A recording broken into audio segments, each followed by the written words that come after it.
नमस्कार दोस्तों, स्वागत है आप सभी का आपके हमारे यूट्यूब चैनल सरकारी इन्फॉर्मेशन में। मैं हूं राज। आपको पता ही है कि बिहार में कुल 38 जिले हैं और सब में जो है बिहार भूमि सर्वे शुरू हो चुका है, वो भी विशेष लेवल पे यानी कि अपर लेवल पे।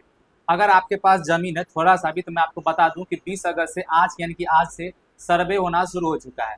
लेकिन सर्वे जब आप कराने जाइएगा या फिर ऑनलाइन करिएगा तो वहाँ पे देखने को मिलता है कि वंशावली का एक फॉर्मेट है, जो कि 2 वंशावली का फॉर्मेट है। उस फॉर्मेट को कैसे भरना है बहुत लोगों को नहीं पता है। हम आपको इस वीडियो में बताएंगे लाइव कि कैसे उस वंशावली फॉर्मेट को भरना है और साथ में उस वंशावली फॉर्मेट को डाउनलोड कहाँ से करना है। क्योंकि जब भी आप सर्वे करवाने जाएंगे, चाहे आप ऑफलाइन के माध्यम से जाएं चाहे आप ऑनलाइन के माध्यम से, आपको जो है किसी भी हाल में उसके वंशावली के फॉर्मेट को डाउनलोड कर कर भरना होगा। चाहे आप शिविर में देंगे वहाँ पे या फिर आप ऑनलाइन भरेंगे उस समय।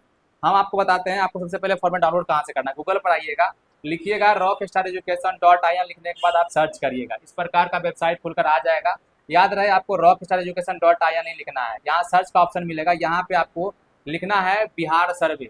याद रखिएगा बिहार सर्वे लिखकर आपको सर्च बटन पर क्लिक करना है। जैसे क्लिक करेंगे आपके सामने इस प्रकार का जो है पोर्टल खुलकर आ जाएगा, जहाँ पे लिखा हुआ है बिहार जमीन सर्वे ऑनलाइन फॉर्म।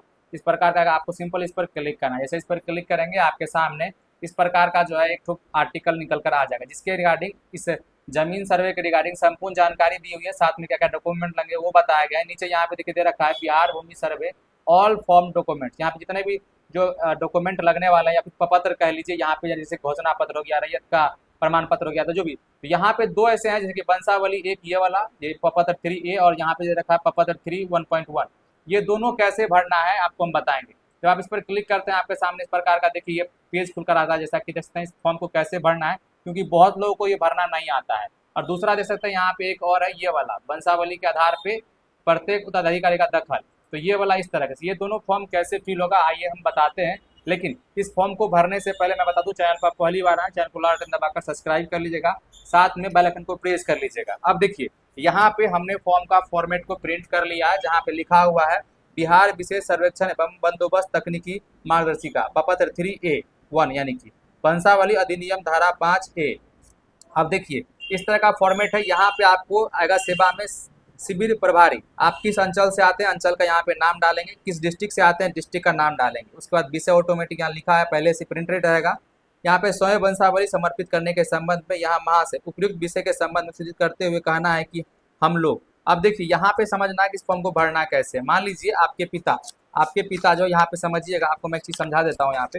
जैसे मान लीजिए आपके पिता ए हैं, जो भी नाम है उनका, जैसे मान लीजिए दशरथ नाम है जो भी चाह, और उनका लड़का 3 है तो BCD। याद रखिए तीनों को जो है अलग अलग जो है इस तरह का पेज को फॉर्म वंशावली को भरना होगा। ये वंशावली को याद रखिए भरना कैसे। मान लीजिए कि दशरथ का इसका जो है पिता ए का जो है बेटा 3 ठो है ABCD। अब हम अभी इसका बना रहे हैं वंशावली यानी कि बी का। याद रहे सी का भी अलग बनेगा और डी का भी अलग बनेगा इस जो है सर्वे में। तो अभी हम बी का बनाएंगे। तो बी का नाम मान लीजिए राम है, बी का नाम राम है, तो अब राम का हम वंशावली बनाने जा रहे हैं और इसके पिता जो है दशरथ है। अब हमारे सामने ये है। अब देखिए यहाँ पे 3 ऑप्शन 1 2 3 दे रखे हैं। यहाँ पे देखिए सबसे पहले क्या करना है, आपका जो नाम है यानी कि एक ए जो है, जैसा कि मान लीजिए ए हुआ और इनका जो है 3 लड़का हुआ, यहाँ पे मान लीजिए बी और सी और डी। अब देखिए बी जो है राम है, तो यहाँ पे राम का नाम लिखेंगे और उसके पिता का नाम क्या हो जाएगा, तो इसका नाम दशरथ हम बताए थे तो दशरथ लिख दिए, यानी कि आपके जो पिता होंगे उनका नाम लिख देना। उसके बाद आपको कितना लड़का लड़की है, यहाँ पे जैसे कि इसका 2 लड़का है तो यहाँ पे लिखना है जैसे कि एक का नाम श्याम है एक का नाम लखन है, तो यहाँ पे दोनों के पिता हो जाएंगे कौन, तो राम हो जाएंगे। याद रखिएगा आपको यहाँ पे अपना डिटेल डालना, अपना नाम के जगह पे जैसे कि आपको अपने नाम पर लेना है तो यहाँ पे अपना नाम डालेंगे और अपने पिता का नाम जिसके नाम से रैयती जमीन है यानी कि जिसके नाम से भी जमीन है उसका नाम यहाँ पे डालना है। उसके बाद आपके कितने वंशज है यानी कि जो उत्तराधिकारी कौन कौन है, आपके उत्तराधिकारी कौन है, जैसे कि मान लीजिए श्याम आपके पिता हो गए राम और लखन के पिता हो गए राम। अगर आपको लड़की है तो यहाँ पे लड़की का नाम लिखेंगे। साथ में यहाँ पे देखिए उनका निवासी का पूरा आपका जो है रहने का स्थल यानी कह लीजिए निवास जहाँ पर रहते हैं उसका एड्रेस देना है। जैसे कि हमने डाल दिया ग्राम पंचायत, थाना, अंचल और यहाँ पे जिला। जाति क्या है वो लिखेंगे। साथ में अंकित स्वर्ग, यहाँ पे बताया जा रहा है कि आपके पिता डेथ कर गए हैं तो स्वर्ग लगा हुआ है, नहीं डेथ किए तो कोई बात नहीं। यहाँ पे पिता का नाम यानी कि अब आपका फिर से ए का नाम यहाँ पे आ जाएगा। उसके बाद फिर उनके ए के पिता का नाम क्या है वो लिखना है। याद रखिएगा दशरथ, यानी कि आपके मान लीजिए आपके पिता ए हैं उसके पिता कौन यानी कि आपके बाबा का नाम यहाँ पे लिखना है। साथ में उनका ग्राम पंचायत क्या है वो लिखना है। और उसके बाद यहाँ पे आपको राजस्व ग्राम का नाम लिखना है, अंचल का नाम लिखना है। साथ में आपका जो जमाबंदी है जो आपकी ज़मीन पे रसीद पे होगा वो लिखेंगे यहाँ पे। साथ में आपका जो है यहाँ पे केवाला है तो केवाला लिख देंगे, अगर बटानामा बटानामा लिखेंगे। साथ में आपका जो है यहाँ पे क्या है, खाता संख्या क्या है वो लिखेंगे, खसरा क्या है वो लिखेंगे, कितना डिसमिल है वो लिखेंगे, साथ में आपका लगान कितना कटा था लास्ट टाइम वो लिखना है। ये सब लिखने के बाद नीचे जब आप स्क्रॉल करेंगे तो यहाँ पे देखने को मिलता है, देख सकते हैं याचिकाकर्ता का हस्ताक्षर। तो जो भी आपके जो ये आपने नाम लिखा है सबका एक एक सिग्नेचर करवा लेंगे। इस तरीके से आप इस फॉर्म को पूरा तो का हमने पूरा जो भर बताया लेंगे। ये आपको यही एक मैंने तरीका अपने है सही हिसाब से सलामत बताया भरने है। का। हम आपको चीज़ और क्लियर करते हैं कि ये फॉर्म भरिए, जब आप भरिएगा अगर आपको फिर भी कोई कन्फ्यूजन होगा जितना हम बताएं इसके बाद और भी कोई कन्फ्यूजन होता है तो वैसे में क्या है, जहाँ पे आपका शिविर लगेगा, शिविर जहाँ लगेगा तो वहाँ पे जाएंगे, उसके जो शिविर के जो प्रभारी होंगे या फिर जो भी वहाँ पे स्टाफ होंगे उनसे आप पूछिएगा कि क्या कैसे भरना है। अदरवाइज जो हमने बताया एक्यूरेट यही भराएगा आमतौर पे, लेकिन अगर थोड़ा बहुत भी अगर इधर उधर होता है, अगर आपके मन में कुछ भी कन्फ्यूजन होगा तो वो पूछ लीजिएगा। ये तो था कि थ्री पापा 3A का, जो कि दूसरा फॉर्मेट ये है जैसा कि आप देख रहे होंगे। अब इसको भरना है कि वंशावली के आधार पर प्रत्येक उत्तराधिकारी का दखल निम्न प्रकार है। अब देखिए, अब यहाँ पे समझिएगा इसी के आधार पर इसको भरना है। यहाँ देखिए राम जो है, तो पहला जो अभी पहला जो था यहाँ पे हमने बताया था आपको कि ए ये थे दशरथ, उसके बेटा थे क्या, राम, यानी कि इनके दशरथ के 3 लड़के थे, A B B C D. यहाँ पे राम का भी हम फिलहाल बना रहे हैं, तो यहाँ पे राम का नाम लिखेंगे, उसके पिता का नाम, अस्थाई पता, खाता, खेसरा, रकबा और चौहद्दी जो भी आता है वो लिखेंगे, और साथ में जमाबंदी संख्या सेम।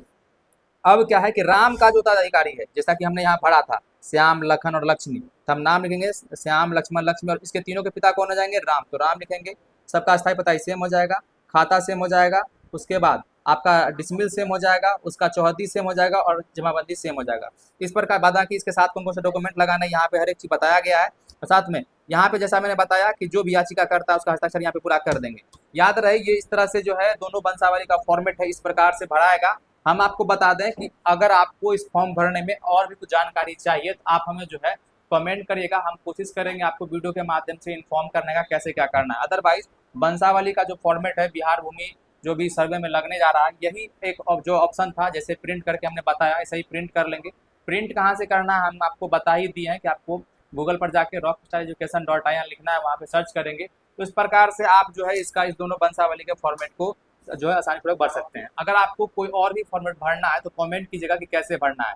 हालांकि अगला वीडियो में हम यह बताएंगे आपको कि कैसे आपको पता करना है कि आपके ग्राम पंचायत में, आपके मौजा में शिविर कब लगने जा रहा है और किस डेट में लगेगा, वहाँ के अमीन कौन होंगे, वहाँ के कानूनगो कौन होंगे, वहाँ के जो भी चीज़ अधिकारी होंगे वहाँ पे आएंगे वो सब कौन होंगे, उसका सारा डिटेल कहाँ से निकालना है वो बताएं। उम्मीद करते हैं हमने जो आपको अपडेट दिया इस तरह की इन्फॉर्मेटिव वीडियो आपको शायद फर्स्ट टाइम ये देखने को मिला होगा। इस तरह की इन्फॉर्मेटिव वीडियो के लिए बने रहिएगा, मिलते हैं अगली वीडियो में, तब तक के लिए धन्यवाद।